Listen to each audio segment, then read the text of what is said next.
You want to get on the action? We want to hear from you. Hit us up, faderoutemail@gmail.com. Slide in our DMs on IG @FadeRoutePodcast. Drop us a DM on Twitter @FadeRouteDNZ.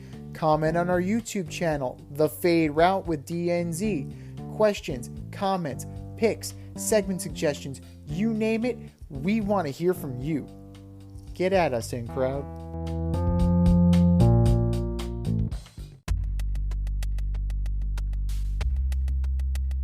Order up!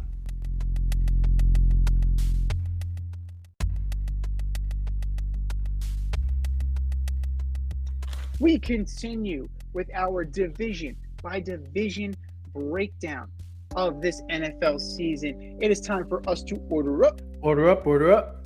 This week, we are ordering up the NFC North from 4 to 1. Who you got, D? You know, this was harder than I thought. I wrote it, and then I had to rewrite it again because, I was kind of surprised at what I came out with the first time. And I was like, nah, that can't be right. And I thought about it, and I changed it around. So, I got the Packers, and it's really just we finally find out what a terrible coach LaFleur is. And I don't think it all comes down to Jordan Love. I think he actually plays well, and I think the young players play well around him. But I think after 5 games, Mr. LaFleur is going to be showing the door. Number 3, I got the Bears. I think the Bears wow some people this year. Again, I think offensively all the pieces are in place. I think Fields could actually have an MVP type year just by the numbers. They got him weapons, and their defense concerns me, and I think they're about a year away. Number 2, I'm going to go with the Lions. I think offensively they get it done. I'm just concerned with the defense. Aiden Hutchinson is good, but he only plays defensive end.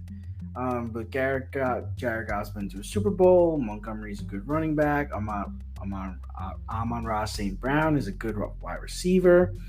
So, they got all the players in place, and Dan Campbell's going to get his team ready to play. I think they play well opening night, but I got them coming in at number 2. And number 1, I mean, it's just hard. It's hard to see Minnesota getting knocked off. They're just better they have better players. They have better talent on their team.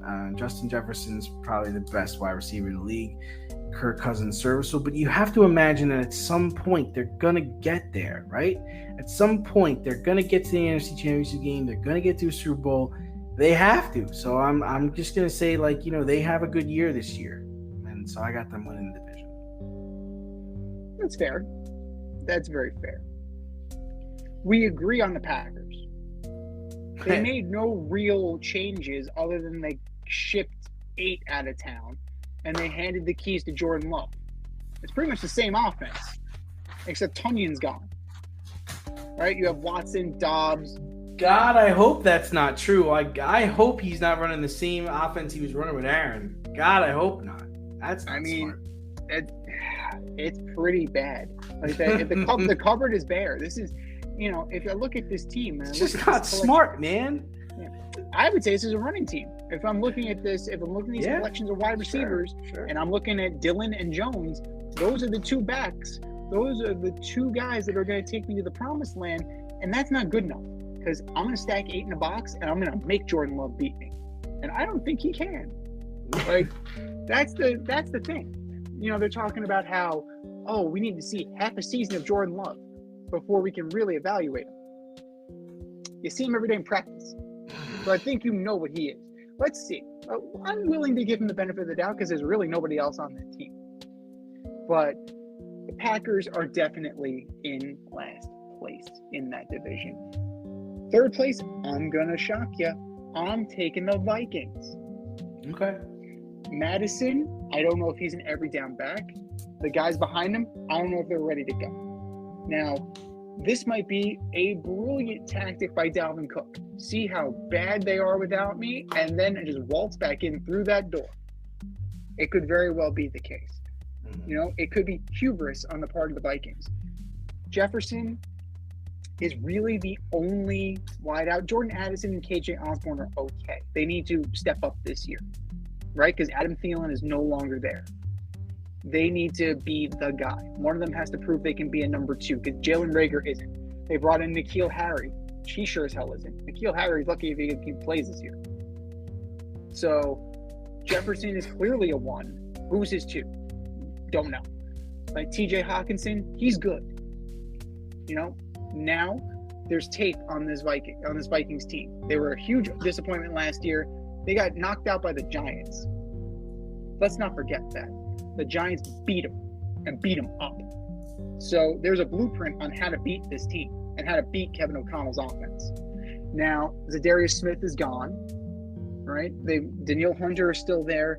Davenport's there. They brought in Byron Murphy. Like, that could be a pretty good on the corner. That could be a pretty good addition. But is it going to be enough? I don't know. And frankly, I don't think so.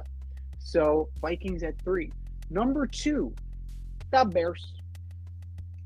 I really like what they've done this year. You have DJ Moore. You push Mooney to a secondary role. You have Equanimeous St. Brown, Velus Jones Jr. You have talented players. Chase Claypool is who he is. Like, he's going to be confusing. That's why he's no longer a Steeler. He'll show you flashes of why he's great and then flashes of why he needs to be shipped out of town. Tunyon is actually with the Bears. So you have 2 tight ends of Kmet and Tunyon. That's pretty good.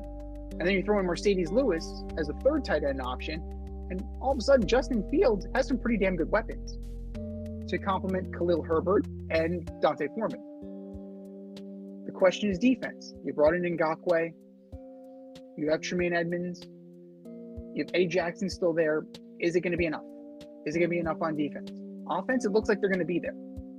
Is defense going to be up to snuff? I'm going to say no, but it will be good enough. And number 1, the Lions. This may be the kiss of death. Lots of expectations now. Right? Goff, let's see what he can do this year. David Montgomery is there from the Bears.